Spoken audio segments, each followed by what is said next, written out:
భాగ్యనగరాన్ని వరుణుడు వీడటం లేదు. హైదరాబాద్లో వర్షం కుమ్మేస్తోంది. సాయంత్రం సమయానికి ఒక్కసారిగా వాతావరణం చల్లబడిపోయి భారీ వర్షంగా మారిపోయింది. బంజారాహిల్స్, జూబ్లీహిల్స్, ఎస్ఆర్ నగర్, పంచాగుట్ట, అమీర్పేట్, ఫిలిం నగర్, సనత్ నగర్ తదితర ప్రాంతాల్లో భారీ వర్షం పడుతోంది. నగరంలోని పలు చోట్ల ఉరుములు, మెరుపులతో కూడిన భారీ వర్షం పడుతోంది. దాంతో ట్రాఫిక్ కు తీవ్ర అంతరాయం ఏర్పడింది.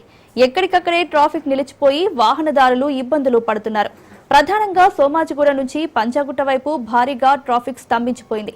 నగరంలో చాలా చోట్ల ఇదే పరిస్థితి కనిపిస్తుంది. లగ్డికపూల్, నాంపల్లి, అసెంబ్లీ ప్రాంతాల్లో సైతం భారీగా ట్రాఫిక్ నిలిచిపోయింది.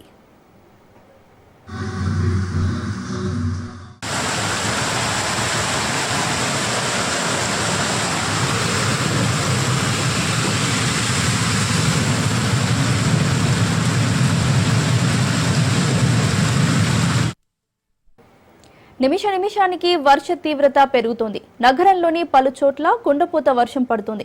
మరో 2 గంటల పాటు భారీగా వర్షం పడే అవకాశం ఉందని విపత్తుల నిర్వహణ సంస్థ తెలిపింది. దాంతో అధికార యంత్రాంగం అప్రమత్తమైంది. సహాయక చర్యల్లో నిమగ్నమైంది.